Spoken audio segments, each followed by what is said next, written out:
அமித்தாய் குமாரனாகிய யோனாவுக்கு கர்த்தருடைய வார்த்தை உண்டாகி அவர், நீ எழுந்து மகா நகரமாகிய நினிவேவுக்கு போய் அதற்கு விரோதமாய் பிரசங்கி, அவர்களுடைய அக்கிரமம் என் சமூகத்தில் வந்து எட்டினது என்றார். அப்பொழுது யோனா கர்த்தருடைய சமுத்திரத்திலிருந்து விலகி தர்ஷீசுக்கு ஓடி போகும்படி எழுந்து யோப்பாவுக்கு போய் தர்ஷீசுக்கு போகிற ஒரு கப்பலை கண்டு கூலி கொடுத்து தான் கர்த்தருடைய சமுத்திரத்திலிருந்து விலகும்படி அவர்களோட தர்ஷீசுக்கு போக கப்பல் ஏறினான். கர்த்தர் சமுத்திரத்தின் மேல் பெருங்காற்றை வரவிட்டார்.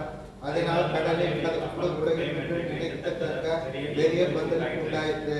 அப்பொழுது கப்பல்காரர் பயந்து அவன் தன் தேவனை நோக்கி வேண்டுதல் செய்து பாரத்தை லேசாக்கும்படி கப்பலில் இருந்த சரக்குகளை சமுத்திரத்தில் எரிந்து விட்டார்கள்.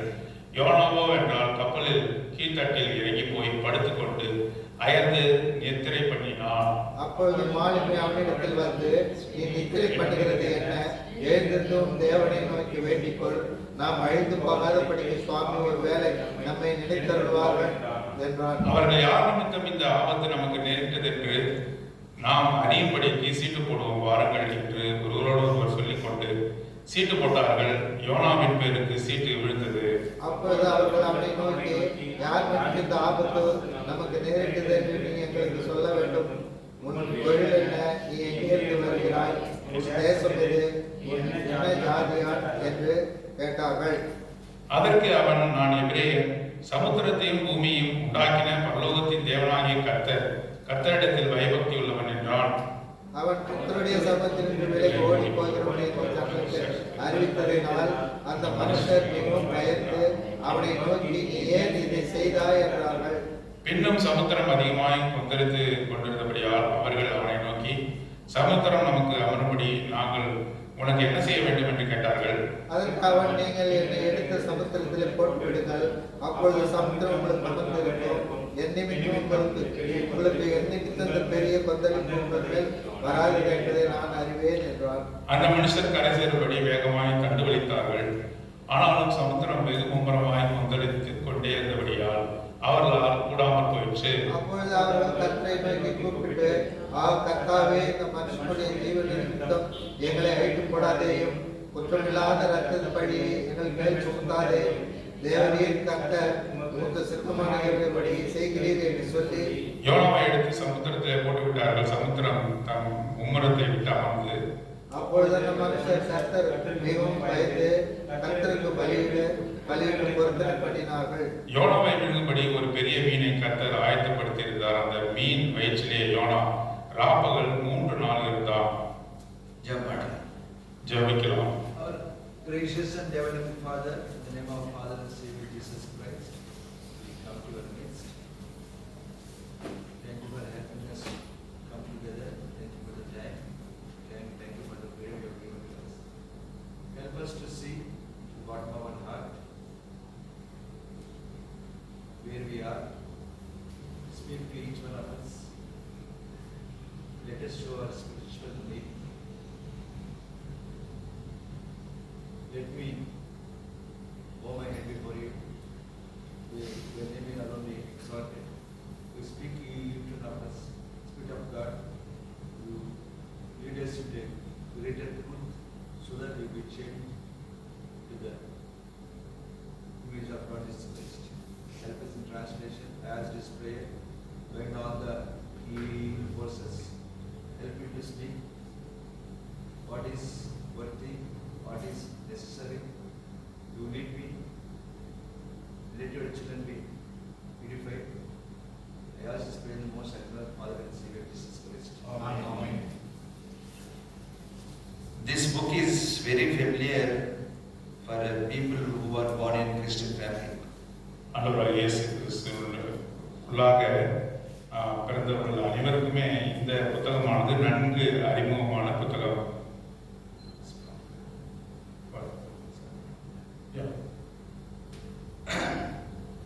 Because from children's VBS or Sunday school, this has been told.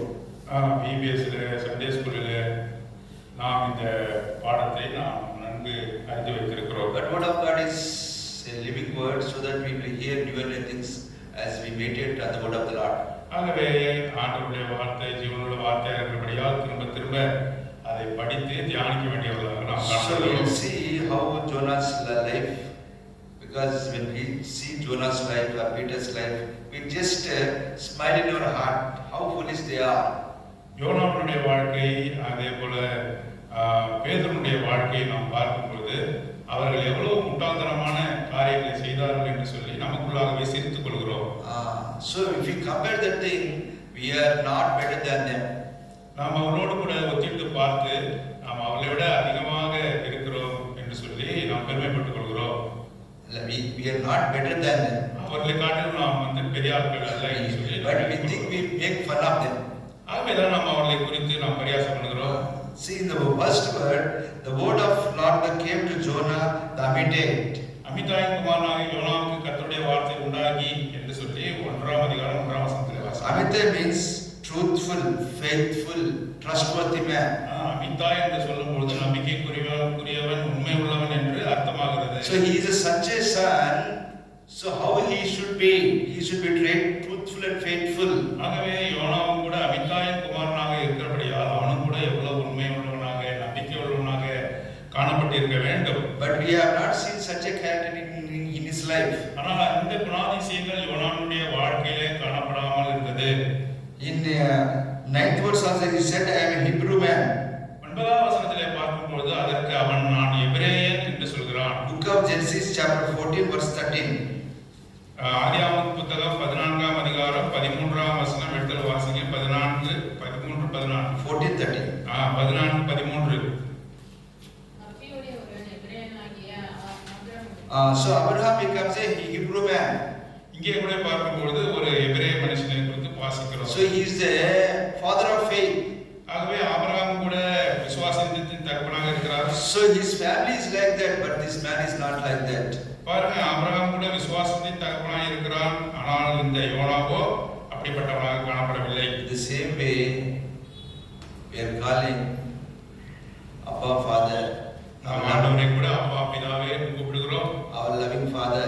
எனக்கு அன்பான தகப்பனே என்று சொல்கிறோம். Whether Lord can give the testimony, He is my son whom I am pleased. ஆகவே ஆண்டவரும் கூட நம்மை பார்த்து இவன் என் நேசகுமாரன், நான் நேசிக்கிற மகன் மகள் என்று சொல்ல முடியுமா?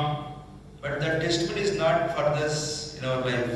ஆகவே இந்த விதமான சாட்சி ஆண்டவர் கொடுப்பாரா என்பது ஒரு கேள்விக்குறிதான். So we have to examine our life before we pray, because the word of the Lord says God hears a righteous prayer. ஆகவே தேவனுடைய வார்த்தை நீதிமானின் ஜெபத்தை ஆண்டவர் கேட்கிறார் என்ற வார்த்தைக்கு ஏற்ப நம்மை நாமே சோதித்தறிந்த பிறகுதான் நாம் ஜெபிக்க வேண்டியவர்களாக காணப்படுகிறோம். Unless that thing has been done in our life, our prayers will not be accepted in the sight of the Lord. நாம் சோதித்தறிந்து தீமைகளை நம்மிடத்திலிருந்து நீக்கி நாம் ஜெபம் பண்ணவில்லை என்று சொன்னால் நம்முடைய ஜெபமானது கேட்கப்படாது. We all want to pray, but how far our prayer is fruitful? பாருங்க, நாம் எல்லோரும் ஜெபம் பண்ண விரும்புகிறோம். அது எவ்வளவு தூரம் நமக்கு கனிதருகிற ஜெபமாக இருக்கிறது என்பது கேள்விக்குறியாக இருக்கிறது. Lord is very very faithful for us in every aspect of our life. நமக்கு நம்முடைய ஒவ்வொரு வாழ்க்கையினுடைய பகுதியிலும் அவர் உண்மையுள்ளவராக இருக்கிறார். Just now I'm 6:45. I got into the room, just put my luggage. I just came out. It is already 6:45. I don't know how to do, because I just came out just praying with God. State of faith in front of my hotel, one automobile is there.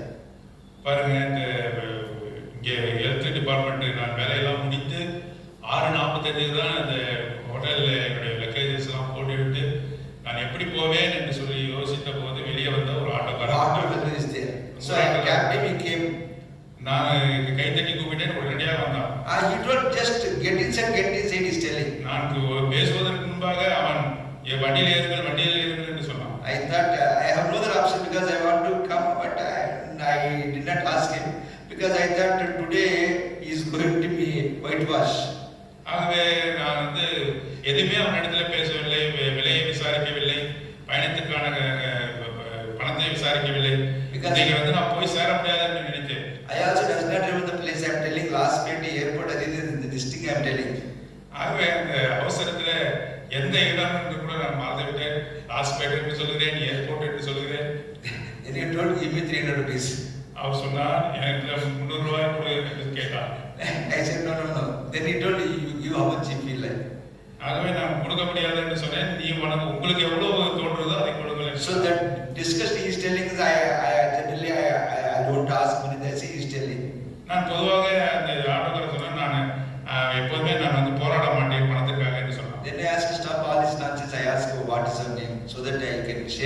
with him. ஆகவே இதெல்லாம் விட்டுவிட்டு உன்னுடைய பேர் என்ன என்று அந்த ஆட்டக்காரனை பார்த்து He கேட்டார். told, my name is Dinakaran.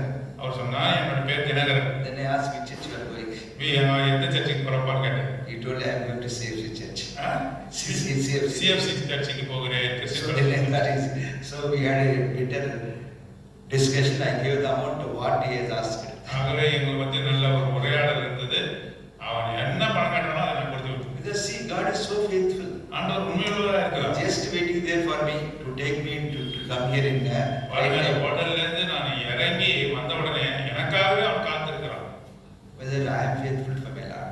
ஆகவே நான் ஆண்டவர் உண்மையுள்ளவராக இருக்கிறேனா என்பதுதான் The same way கேள்வி. each one of us, we call our Lord Father, whether the characters of the Lord is in our life. ஆகவே கர்த்தரை நாம் தகப்பனே என்று சொல்லி கூப்பிடுகிறோம், அப்பா என்று கூப்பிடுகிறோம். நாம் அவருக்கு உண்மையுள்ளவராக இருக்கிறோமா என்பது பெரிய கேள்விக்குறியாக இருக்கிறது. The same way here Jonah is having a faithful history, ancestral history. His father is having that name, but he does not have that faithfulness to the word of the Lord. யோனாவுடைய வம்ச வரலாறு பார்க்கும் பொழுது அவன் உண்மையுள்ளவனான ஒரு வம்சத்திலே பிறந்திருக்கிறான். ஆனால் யோனாவோ உண்மையற்றவனாக காணப்பட்டிருக்கிறான். Here God இதை is புரிந்து கொள்கிறோம். giving a great commission for him to save one city. பாருங்க, ஆண்டவர் கூட ஒரு நகரத்தை காக்கும்படியான பெரிய பொறுப்பை யோனாவினிடத்திலே தேவன் கொடுத்தார். But he is telling, God is telling, go to Nineveh. அவனிடத்திலே நினிவேக்கு போ என்று அவனிடத்திலே சொன்னார். It is 500 nautical miles over the sea. பாருங்க, 500 நாட்டிக்கல் மைல்ல அவன் பிரயாணம் செய்தாதான் அந்த நினிவே பட்டணத்துக்கு போக முடியுமா. But he is taking 2500 miles and going to Tarshish. ஆனால் அவன் தர்ஷீஷுக்கு போக எத்தனித்ததினால் அவன் 2500 நாட்டிக்கல் மைல் எதிர் திசையிலே போக வேண்டியதாக இருந்தது. He is just going in the opposite way, too far away. பாருங்க, எதிர் திசையிலே மிக தூரமான ஒரு பயணத்தை தர்ஷீஷுக்கு அவன் மேற்கொள்கிறான் என்பதை We வாசிக்கிறோம். see in the Luke 15th chapter, லூக்கா 15ஆம் அதிகாரம். after getting all the property, பாருங்க, எல்லா இளைய குமாரன் எல்லா விதமான சொத்துக்களை பிரித்து கொண்டு he is going to a distant country. இங்க வாசிக்கும் போது தூர தேசத்துக்கு புறப்பட்டு போனான் என்று சொல்லி The வாசிக்கிறோம். same way Jonah is going to a very distant place in opposite direction. Never in his life, by any mistake, he will go to Nineveh. பாருங்க, அவன் யோனாவுடைய வாழ்க்கையை பார்க்கும் பொழுது 2500 நாட்டிக்கல் மேல் எதிர் திசையிலே அவன் பயணித்தான். எப்படியாவது நினிவேவுக்கு நான் போக மாட்டேன் என்ற முடிவோடு கூட அவன் பயணித்தான் என்று சொல்லி பார்க்கிறோம். God is Almighty God. தேவன் சர்வ வல்லமையுடைய தேவன். He is in control. அவர் எல்லாவற்றையும் அவர் ஆளுகை செய்கிற தேவனாக A இருக்கிறார். man who is having breath in his life goes against him. If that does not, his word is not accomplished, he is not God. பாருங்க, நாசியிலே சுவாசம் இருக்கிற எந்த மனுஷனாகிலும் அவன் ஆண்டவருடைய கட்டளையை கீழ்ப்படியவில்லை என்று சொன்னார், அவர் சொன்னதை செய்து முடிக்கிறவராக இருக்கிறார். He is because he is Almighty God, he is all powerful God. What his word has to be accomplished at any cost. Whatever you சர்வ do, வல்லமை உள்ள தேவனாக இருக்கிறபடியால் அவர் சொன்னதை நிறைவேற்றும் அளவும் அவர் ஓய்ந்திருக்க மாட்டார் என்பதை நாம் அறிந்து வைத்திருக்கிறோம். otherwise we will be greater than God. பாருங்க, அவர் சொன்னதை செய்ய முடியலனாக்கா நாம் அவரை விட பெரியவர்களாக காணப்படுவோம். But man does not obey, the whole universe is obeying here. மனுஷன் கீழ்ப்படியாவிட்டாலும் கூட இந்த சர்வ லோகமும் அவருக்கு கீழ்ப்படுகிறது என்பதை நாம் Here we அறிந்து see God is sending a great wind, great storm. ஏன் பெருங்காற்றை வரவிட்டார், சமுத்திரத்தின் மேல் பெருங்காற்றை வரவிட்டார், அதனால் கடலில் கப்பல் உடையும் என்று நினைக்கத்தக்க பெரிய கொந்தளிப்பு உண்டாயிற்று. He is going into the down of the ship and is sleeping. பாருங்க, இந்த சமயத்துல யோனாவுடைய நிலைமை என்ன? அவன் கப்பலுடைய அடித்தட்டிலே அவன் படுத்துக் கொண்டிருந்தான் என்று சொல்லி பார்க்கிறோம். That is in the same way we are also very, very careless in our prayer life. நம்முடைய ஜெப வாழ்க்கையிலே கூட யோனாவை போல எப்படி யோனா கப்பலுடைய அடித்தட்டிலே அவன் படுத்துக் கொண்டிருந்தானோ, நம்முடைய ஜெப வாழ்க்கை கூட படுத்துக் கொள்கிற வாழ்க்கையாக இருக்கிறது. Because God has given great commission, he has forgotten that commission. பாருங்க, யோனா எப்படி தனக்கு கொடுக்கப்பட்ட அந்த திட்டத்தை மறந்தவனாக அவன் இருக்கிறானோ, நாமும் கூட அப்படிப்பட்டவர்களாக காணப்படுகிறோம். In Gospels we see that Lord Jesus Christ is going as usual, he is going and praying in the Mount Olives. ஒலிவமலையிலே ஆண்டவர் கூட எப்பொழுதுமே போய் ஜெபிக்கிறவராக இருந்தார். because that is a routine for him. அது அவருடைய பழக்கவழக்கமான காரியமா இருந்தது. Is a prayer life routine in our life and my life? ஜெப வாழ்க்கை பழக்கவழக்கமாக இருக்கிறதா, அது எப்பொழுதாவது ஒரு தடவை நாம் ஜெபிக்கிறதா இருக்கிறோமா? That we have to see. நாம் அதை சோதித்தறிய வேண்டும். Because world around is burning like anything. Do we have that pain in your heart? உலகம் முழுவதும் இங்கே நாம் சுற்றி பார்க்கும் பொழுது அது எரிந்து கொண்டு இருக்கிற குழப்பம் நிறைந்ததாக காணப்படுகிற இந்த உலகத்தை குறித்து நம்முடைய காரியம் என்ன? We are thinking that we are in happy AC. நாம ஏசியை போட்டுக்கிட்டு நல்லா இருக்கிறோம் என்று சந்தோஷமா இருக்கிறோம். We have closed our doors and we are secure. கதவெல்லாம் சாத்தியாச்சு, நம்ம ரொம்ப பாதுகாப்பா இருக்கிறோம் என்று நாம் நினைத்து கொண்டு இருக்கிறோம். But we are at the edge. ஆனால் நாம் அந்த முனையிலே, விடுகிற அந்த முனையிலே நாம் இருக்கிறோம் என்பதை அறியாமல் இருக்கிறோம். We are given a responsibility to pray for the perishing souls. ஆகவே அழிந்து போகிற ஆத்துமாக்களை குறித்து நம்முடைய காரியம் என்ன, அதற்காக ஜெபிக்கும்படி நமக்கு பெரிய பொறுப்பை தேவன் கொடுத்திருக்கிறார். That's why in Peter there is a royal priesthood. நாம் பேதுருவிலே வாசிக்கும் பொழுது நாம் ராஜரீக ஆசாரிய கூட்டம் என்ற நாமம் நமக்கு கொடுக்கப்பட்டிருக்கிறது. The priest main job is to pray on behalf of the people. இந்த ஆசாரியனுடைய முக்கியமான வேலை என்ன என்று சொன்னால், இந்த ஜனங்களுக்காக தேவன் முன்பாக அவன் நிற்பது, அவன் ஜெபம் பண்ணுவது. Are we fulfilling that duty? அவன் இப்படிப்பட்ட ஒரு நாமத்தை வைத்திருக்கிற நாமும் கூட இந்த கடமையை நிறைவேற்றுவதாக இருக்கிறோமா? Here Jonah is not fulfilling the task which has been given to him. தேவன் கொடுத்த இந்த திட்டத்தை அவன் நிறைவேற்றாதபடி காணப்படுகிறான். Morning I hear one message, but brother is telling it is a responsibility. இது பொறுப்பு, இது மிகப்பெரிய பொறுப்பு என்று ஒரு சகோதரன் இடத்திலே சொன்னார். Because as we are working for a government, we have got the responsibility to fulfill the task that has been given to us. கவர்மெண்ட்ல வேலை செய்கிற யாரா இருந்தாலும் சரி, நமக்கு கொடுக்கப்பட்டிருக்கிற திட்டத்தை நாம் நிறைவேற்ற கடமைப்பட்டு இருக்கிறோம். The same way are we feeling that responsibility to pray for the perishing souls in our life. ஆகவே அழிந்து போகிற ஆத்துமாக்களுக்காக நமக்கு கொடுக்கப்பட்டிருக்கிற அந்த ஜெப ஊழியத்தை நாம் நிறைவேற்றுகிறோம், அந்த கடமையை நிறைவேற்றுகிறோம் காணப்படுகிறோமா? Most of our prayer will be, I want this thing, I want for my child, this thing, that thing, that thing. Only things that is only attached to us. நமக்கு அடுத்த காரியங்கள், எனக்கு என்ன வேணும், அது வேண்டும், இது வேண்டும் என்பதுதான் நாம் செய்கிற ஜெபமாக அநேக முறை காணப்படுகிறது. Anytime in our life, my life, as we prayed for the holiness of the Lord, தேவனுடைய பரிசுத்தம் என் வாழ்க்கையில் நிறைவேற்றப்பட வேண்டும் என்று சொல்லி அதற்காக நாம் ஜெபித்திருக்கிறோமா? if any problem comes, we just pray, Lord, remove this thing, remove this sickness, heal him. பிரச்சனை வரும்பொழுது, நோய் வரும்பொழுது, ஆண்டவரே இந்த பிரச்சனை நீக்கும், இந்த நோயை நீக்கும் என்று சொல்லி அதற்காக ஜெபிக்கிறவர்களாக இருக்கிறோமா? We are telling them, please remove this, I want relief. எனக்கு உடனடியாக விடுதலை தேவை, நிம்மதி தேவை என்று சொல்லி ஆண்டவரிடத்தில் ஜெபிக்க போகிறோம். The God who is allowed such a thing is mad. இந்த விதமான பிரச்சனைகள், சோதனைகள், நோய்கள் உங்கள் வாழ்க்கையில் அனுமதித்த தேவன் மதியனராக காணப்படுகிறாரா? Because he has allowed the purpose to teach us a lesson, to take us to a high level of spirituality, but we are taking, remove this thing.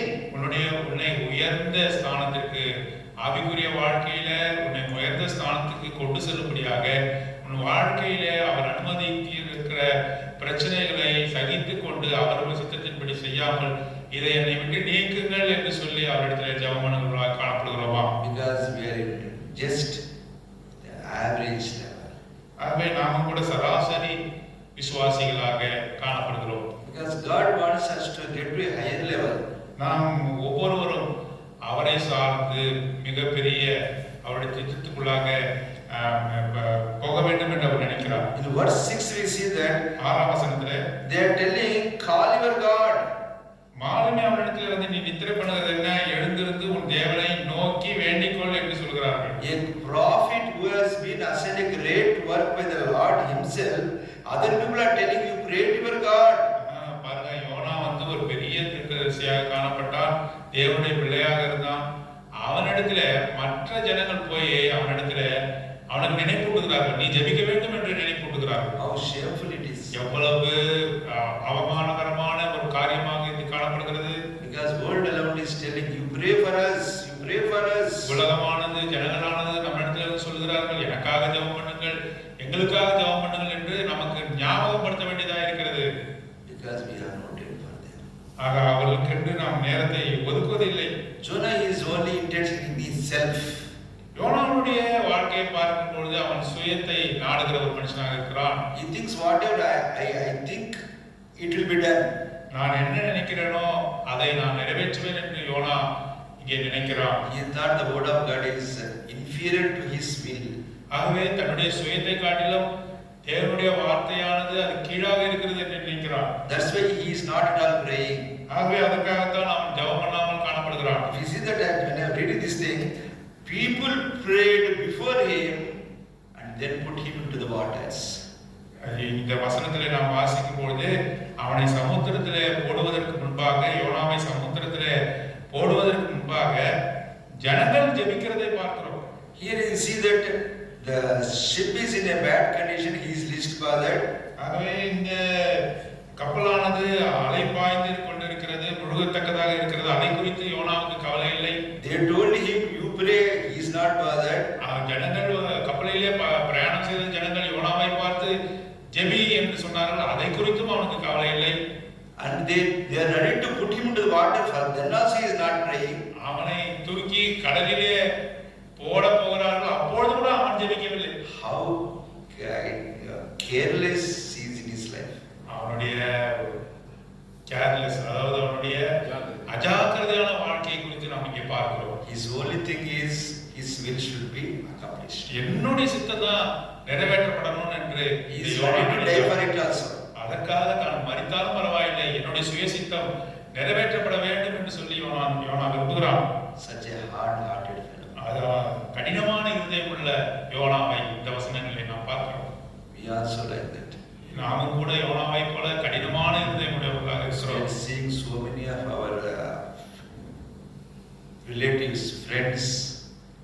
நம்முடைய சகோதரர்கள், நம்முடைய இனஜன பந்துக்கள் எல்லோரையும் பார்க்கிறோம். அவர்கள் ரட்சிக்கப்படாது இருப்பதை குறித்து Surrounding our house, places we are working. நம்மை சுற்றி இருக்கிற, நம்ம வீட்டை சுற்றி இருக்கிற ஜனங்களை பார்க்கிறோம். வேலை செய்கிற இடங்களில் இருக்கக்கூடியவர்களை பார்க்கிறோம். அவர்கள் எல்லாம் அழிந்து போகிறார்களே என்ற அந்த மனது இல்லை. நம்முடைய இருதயமானது கடினமாகிக் கொண்டே இருக்கிறது. We are least bothered. அவர்களை குறித்து அக்கறையற்றவர்களாக நாம் We காணப்படுகிறோம். are just sleeping nicely. நாம் நிம்மதியாக கையை மடக்கி படுத்துக்கொண்டு உறங்கிக் கொண்டு Going இருக்கிறோம். to the bottom because you don't want any disturbance. ஆகவே இந்த யோனா கப்பலினுடைய அடித்தளத்துக்கு ஏன் போனால் எந்தவித டிஸ்டர்பன்ஸ், எந்த விதமான தொந்தரவு கணக்கு இருக்கக்கூடாது என்று சொல்லி கடைசியாக போய் We தூங்குகிறான். have to rise from that laziness. அந்த இடத்திலிருந்து, அந்த சோம்பலிலிருந்து நாம் மேலே வர வேண்டும், அதை விடுக்க வேண்டும் என்று சொல்லி ஆண்டவர் விரும்புகிறார். I think I have told you again, I will repeat it because God is happening. Because when I am in Kerala, நான் கேரளாவில் இருந்தபோது my colleague is telling, because he has heard the gospel voice from one of his roommate from him when he was studying his medical college. என்னோடு கூட அங்கே பணி செய்தவர், நான் கேரளாவில் இருக்கும்பொழுது என்னோடு கூட பணி செய்தவர் சொன்னார், நான் படிக்கும் பொழுது ஒரு நண்பர் என்னிடத்துல வசனத்தை பகிர்ந்து கொண்டார், சுவிசேஷத்தை அறிவித்தார் என்று சொன்னார். But he refused it. அந்த சமயத்திலே அவர் மறுத்தார், அதை ஏற்றுக்கொள்ளவில்லை. That the brother who has told him is crying. ஆனால் இந்த சுவிசேஷத்தை சொன்னவர் அவருக்காக அழுதார் என்று சொல்லி கேள்விப்பட்டேன். He is asking why we are not accepting, why he is crying. He is நான் asking. ஆண்டவராகிய இயேசு கிறிஸ்துவை ஏற்றுக்கொள்ளவில்லை, அதற்காக இந்த மனுஷன் ஏன் அழுகிறான் என்று கேட்டார். Because he has believed. If you don't believe, he is going to hell. பாருங்க, ஏன் அப்படிப்பட்ட ஒரு அழுகை இந்த மனுஷனுக்கு வந்தது என்று சொன்னால், இந்த நண்பர் அவர் ஆண்டவராகிய இயேசு கிறிஸ்துவை ஏற்றுக்கொள்ளவில்லை என்று சொன்னால் நிச்சயமாக நரகத்துக்கு போவான் என்பதை அறிந்து அந்த மனுஷர் அப்படிப்பட்ட ஒரு அழுகையை அழுதான் என்று சொல்லி நான் கேள்விப்பட்டேன். We tell that நம்ம சொல்லியாச்சு, அவர் தான் நம்ம என்ன பண்ணுவோம், அவட ஒத்துக்க மாட்டாங்க. We have given the gospel tract, we have told him, but he is not accepting. We have done our work. பாருங்க, நம்முடைய காரியம் எப்படி இருக்குன்னு சொன்னா, நான் சுவிசேஷத்தை அறிவித்து விட்டேன், இனிமேட்டு அவனுடைய பாடு, அதை குறித்தது எனக்கு கவலை இல்லை.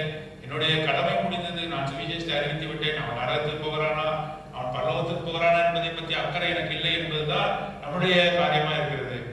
In open air we give this, somebody will say, brother, I have sold so many books, I have sold so many tracts, I have given so many things, but what is happening to those tracts and what is happening to those books?